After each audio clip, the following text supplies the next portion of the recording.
Hello friends, Jyotsna study zone में आपका स्वागत है।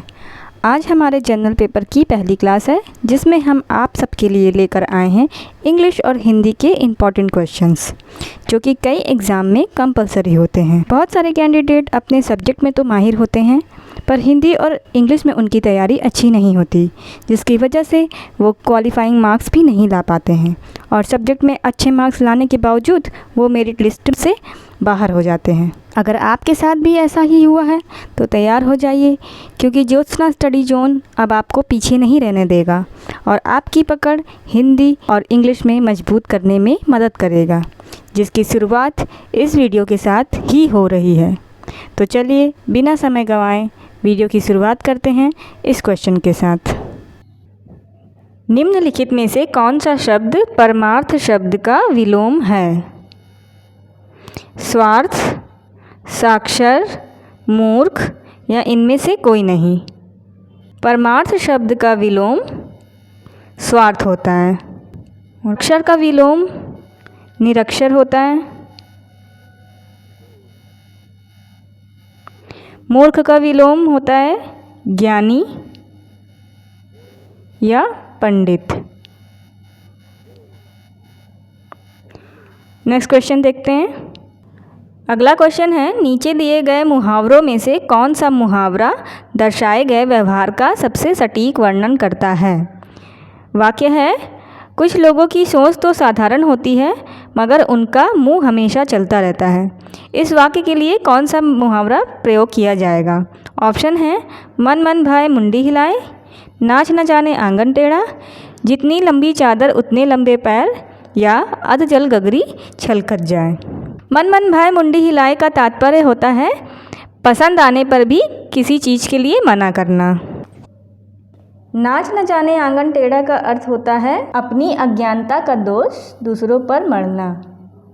जितनी लंबी चादर उतने लंबे पैर का तात्पर्य होता है अपनी शक्ति और सामर्थ्य के अनुसार कार्य करना। अध जल गगरी छलकत जाए का तात्पर्य होता है डींग हाँकना, जो कि इस मुहावरे के लिए राइट ऑप्शन है। राइट आंसर हो जाएगा आपका अध जल गगरी छलकत जाए। चलिए नेक्स्ट क्वेश्चन देखते हैं। कौन सा शब्द इच्छा शब्द का पर्यायवाची नहीं है? समान अर्थ रखने वाले शब्दों को पर्यायवाची शब्द कहते हैं। ऑप्शन है लिप्सा, कामना, वैभवी और स्पृहा। लिप्सा, कामना और स्पृहा ये तीनों आपके इच्छा शब्द के ही पर्यायवाची हैं, जबकि वैभवी जो कि राइट आंसर है, वैभवी इच्छा शब्द का पर्यायवाची नहीं है। वैभवी का पर्यायवाची होता है समृद्धता।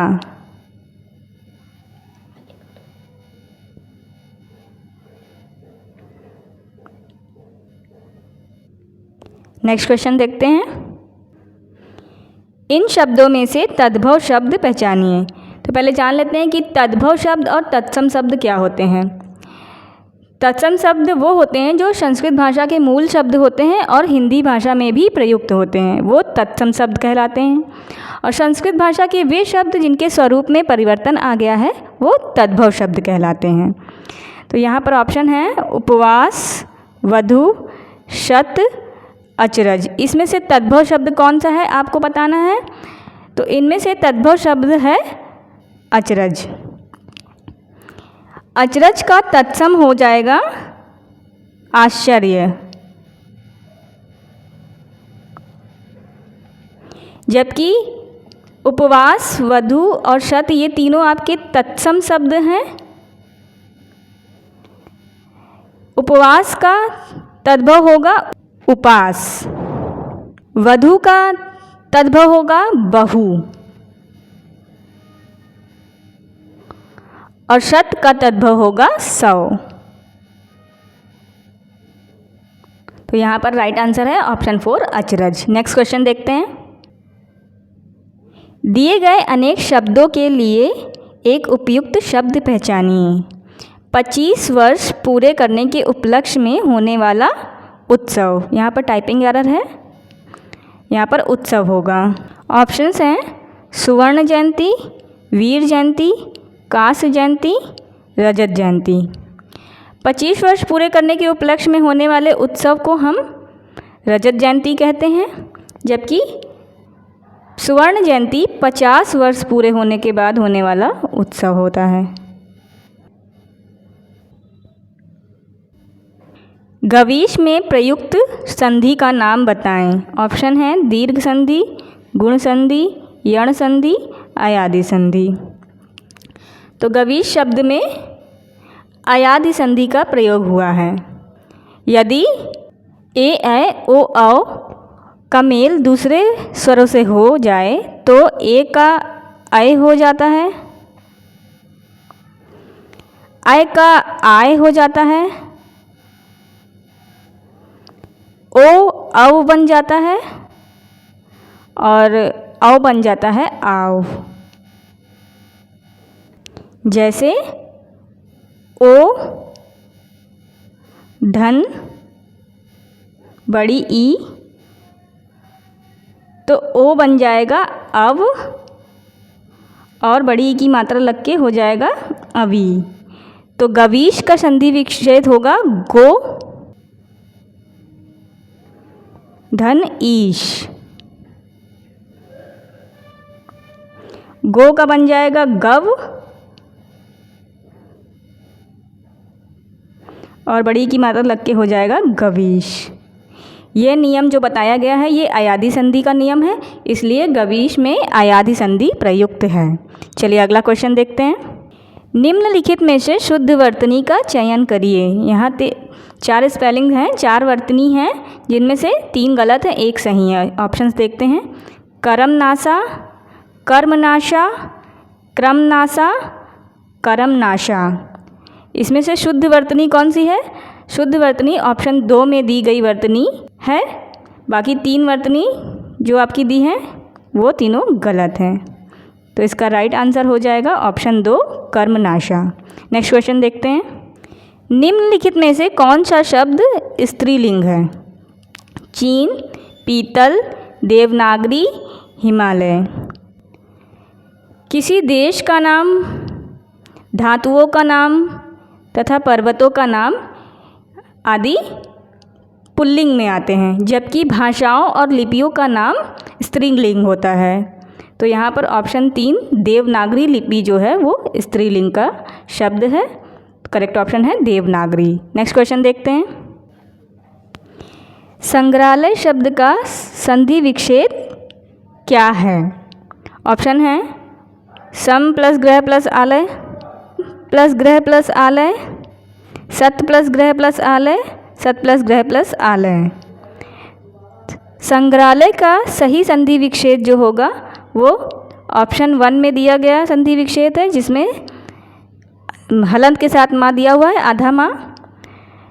माँ शब्द का मेल का से लेके माँ तक किसी भी व्यंजन वर्ग से होने पर माँ उसी वर्ग के पंचमाक्षर मतलब कि 5वें अक्षर में बदल जाता है।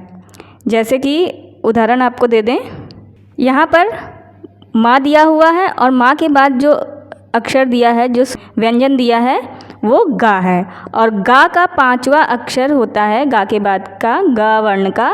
तो आप पढ़ेंगे का खा गा घा अंगा, तो 5वां अक्षर होता है अंगा। तो सम के बाद अंगा हो जाएगा और ये बन जाएगा संग्रहालय, जो इस तरह से है आपका। इसी तरह से दूसरे एग्जाम्पल अगर आप देखेंगे तो बन जाएंगे सम प्लस कलन, ये बन जाएगा आपका संकलन।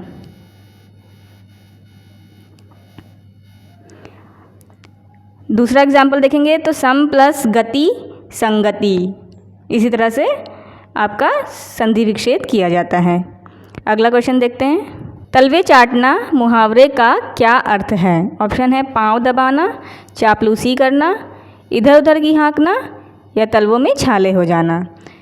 तलवे चाटना मुहावरे का अर्थ है ऑप्शन 2 चापलूसी करना। राइट आंसर है ऑप्शन 2 चापलूसी करना। नेक्स्ट क्वेश्चन देखते हैं। यहाँ से हमारे इंग्लिश के क्वेश्चन स्टार्ट हो रहे हैं और इसके आगे भी आपको इंग्लिश के ही क्वेश्चन रहेंगे।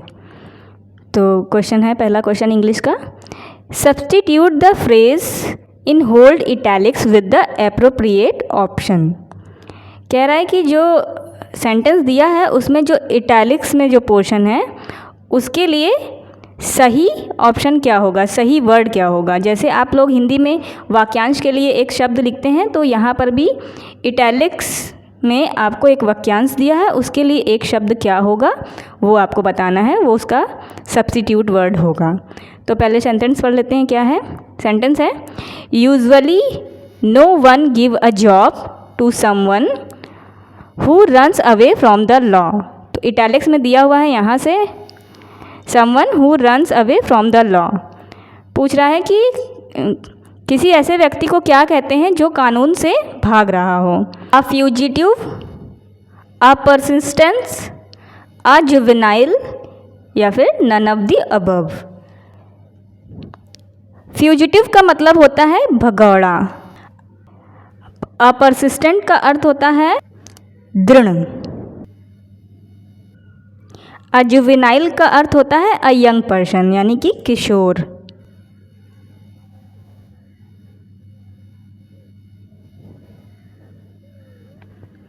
तो यहाँ पर someone who runs away from the law का सब्स्टिट्यूट हो जाएगा ऑप्शन 1 अ फ्यूजिटिव यानी कि भगोड़ा। आप लोग जानते हैं कि हमारे देश में भी कई लोगों को भगोड़ा घोषित किया जा चुका है, तो ये वही होता है। नेक्स्ट क्वेश्चन देखते हैं।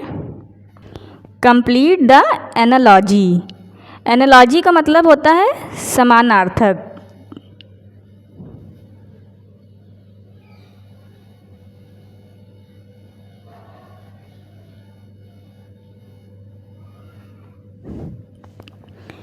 Dirty, filthy. डर्टी का समानार्थी है फिल्दी, तो वैसे ही सिली का समानार्थी क्या होगा ये आपको बताना है। ऑप्शंस हैं मंडेन, फ्रिवॉलस, सीरियस, डिस्क्रीट। डर्टी का मतलब होता है गंदा और फिल्दी का मतलब भी गंदा होता है। तो सिली का मतलब होता है तुच्छ। तो यहाँ पर देखते हैं कि कौन सा मीनिंग है जिसका मतलब तुच्छ होता है।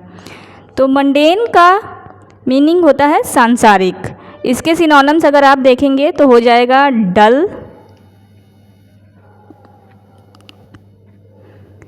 ऑर्डिनरी,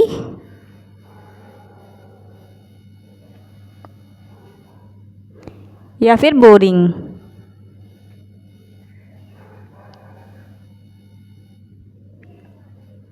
का मीनिंग होता है तुच्छ, जो कि राइट आंसर भी है।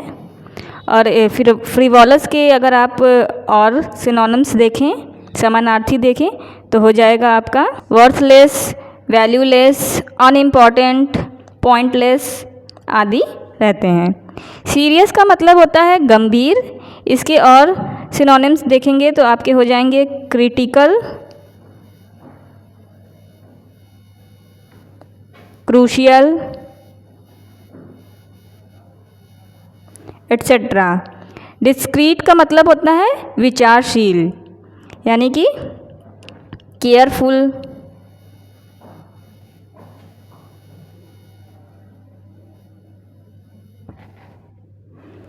Careful, cautious, etcetera. चलिए नेक्स्ट क्वेश्चन देखते हैं। Complete the sentence using the correct form of verb in the bracket. यहाँ पर ब्रैकेट में जो वर्ड दिए हैं उसकी करेक्ट वर्ब फॉर्म का यूज़ करते हुए सेंटेंस को कंप्लीट करना है। सेंटेंस है presidential assent, assent is a must in on for the new legislation. Option है, ऑप्शन आप यहाँ पर देख सकते हैं, ascent in, assent in, assent for, assent in. तो यहाँ पर राइट ऑप्शन हो जाएगा ऑप्शन 3 असेंट फॉर, और करेक्ट वर्ड हो जाएगा presidential assent is a must for the new legislation. चलिए नेक्स्ट देखते हैं। Choose the correct meaning of the given idioms. Idioms यानी कि मुहावरा। यहाँ पे एक मुहावरा दिया हुआ है, उसका आपको अर्थ बताना है। मुहावरा है, ईडियम्स है raining cats and dog. Options है very heavy rain, a strange event, a false gossip और something impossible. Raining cats and dogs idiom का मीनिंग होगा very heavy rain, option number 1। जैसे हिंदी में मुहावरे होते हैं उसी तरह इंग्लिश में भी इडियम्स होते हैं और उसका मीनिंग होगा वेरी हैवी रेन। तो जब कभी भी बहुत ज़्यादा बारिश हो तो आप कह सकते हैं it's raining cats and dogs. चलिए नेक्स्ट क्वेश्चन देखते हैं। Identify the word that is spelled correctly. 4 option में 3 स्पेलिंग गलत हैं, एक सही है, उसको आपको देखना है। देखिए यहाँ पे अलग अलग स्पेलिंग्स दी हुई हैं, जिसमें से 3 स्पेलिंग गलत हैं, एक सही है। तो करेक्ट स्पेलिंग है आपकी ऑप्शन नंबर 2 में दी गई स्पेलिंग बेलवेदर, BELLWETHER, ये करेक्ट स्पेलिंग है। बाकी तीनों आपकी रॉन्ग स्पेलिंग है, इसको आपको ध्यान रखना है। नेक्स्ट क्वेश्चन देखते हैं। अगला क्वेश्चन है fill in the blanks with the correct form of the word given in the brackets.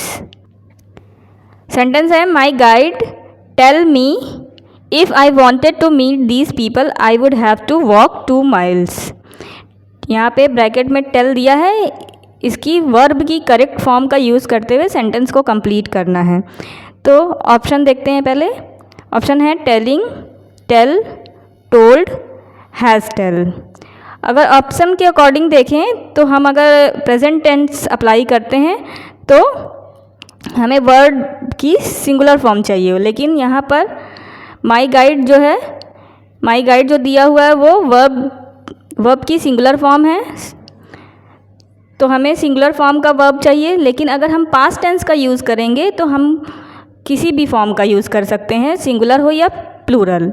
तो अगर हम टेल का पास्ट टेंस जो कि टोल्ड होता है वो यूज़ करेंगे तो सेंटेंस कंप्लीट हो जाएगा। तो यहाँ पर राइट आंसर होगा told. My guide told me if I wanted to meet these people I would have to walk 2 miles। Past tense का यूज़ किया गया है तो यहाँ पर टेल का टोल्ड हो जाएगा। चलिए नेक्स्ट क्वेश्चन देखते हैं। Identify the word from the following option that shell appear last in an ordinary English dictionary. यहाँ पर बताना है ऑप्शन देख के कि इनमें से कौन सा वर्ड जो है साधारण इंग्लिश डिक्शनरी में सबसे लास्ट में आएगा। तो ऑप्शन देखते हैं जून, मई, जुलाई, मार्च। तो ऑप्शन के अकॉर्डिंग अगर आप देखेंगे वर्ड्स का फर्स्ट लेटर तो जे एम के पहले आता है और एम बाद में आता है, तो जे वाले वर्ड्स तो पहले आएंगे, बाद में नहीं आएंगे, हमें बाद वाले वर्ड बताने हैं। तो जे वाले को एलिमिनेट कर देते हैं। अब देखते हैं मई और मार्च, 2 वर्ड, फर्स्ट दोनों में एम है, सेकेंड लेटर भी दोनों में ए है, थर्ड लेटर मई में वाई है और मार्च में आर है। आर वाई से पहले आता है, वाई बाद में आता है, तो राइट आंसर हो जाएगा मई। सबसे लास्ट में डिक्शनरी में आएगा मई। चलिए नेक्स्ट क्वेश्चन देखते हैं। Identify the word that does not signify the meaning of the word. यहाँ पे आपको बताना है कि जो दिए हुए वर्ड है उसका सिनोनिम्स कौन सा वर्ड नहीं है। ध्यान रखना है आपको, डज नॉट यानी कि जो नहीं है वो आपको बताना है। यहाँ पे वर्ड दिया है ट्रेड्यूस। ऑप्शंस देखते हैं पहले, रिविल, विलीफाई, बेस्मिर्क, प्लॉडिट। तो सबसे पहले ट्रेड्यूस का मीनिंग जान लेते हैं। ट्रेड्यूस का मीनिंग होता है बदनाम करना।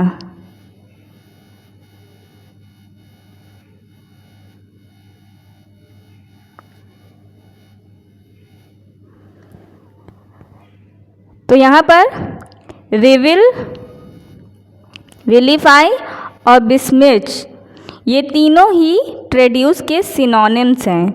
इन तीनों का ही मतलब होता है बदनाम करना, जबकि प्लॉडिट का मीनिंग होता है शाबाशी देना।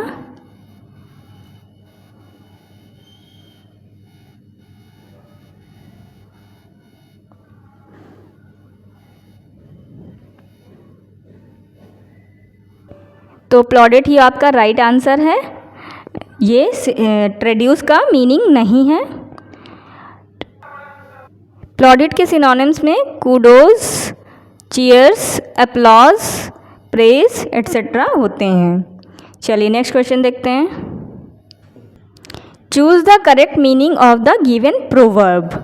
यहाँ पर फिर से एक कहावत आ गई है जिसका आपको मीनिंग बताना है। प्रोवर्ब है to make hay while sun shines. Option है to make good use of an opportunity, to put out the cut grass for drying up, to create mayhem during day time, be fearful of night and darkness. इसका right answer हो जाएगा option 1, to make good use of an opportunity. Proverb to make hay while the sun shine का meaning होगा to make good use of an opportunity. चलिए next question देखते हैं। What is the closest meaning of the word claustrophobia? Claustrophobia एक तरह का disorder है जो किस लिए होता है, क्या मीनिंग है इसका, ये आपको बताना है। ऑप्शन है fear of clouds, fear of close spaces, fear of clowns, fear of nothing. Claustrophobia होता है फियर ऑफ क्लोज्ड स्पेसेस, बंद जगहों से होने वाला डर, उसे हम क्लॉस्ट्रोफोबिया कहते हैं। फियर ऑफ क्लाउड्स होता है नेफोफोबिया।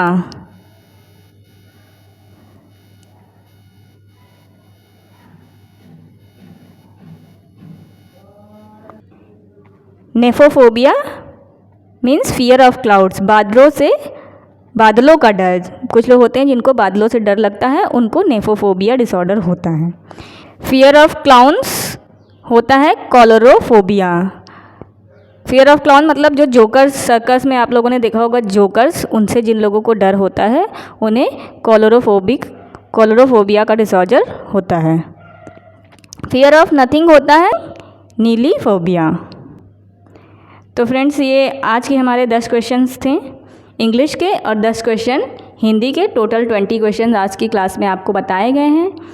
नेक्स्ट क्लास में आपको दूसरे टॉपिक से, दूसरे सब्जेक्ट से क्वेश्चन आपको बताए जाएंगे। आज की क्लास आपको कैसे लगी हमें कमेंट करके ज़रूर बताएं। अगर किसी क्वेश्चन में आपको कोई डाउट हो, कोई कन्फ्यूज़न हो, कुछ एक्सप्लेनेशन समझ में नहीं आया है तो भी आप कमेंट करके पूछ सकते हैं। अगली क्लास में उस डाउट को ज़रूर क्लियर कर दिया जाएगा। अगर आपको आज का वीडियो पसंद आया है तो इसे लाइक करें, कमेंट करें, शेयर करें और हमारे चैनल को सब्सक्राइब करें।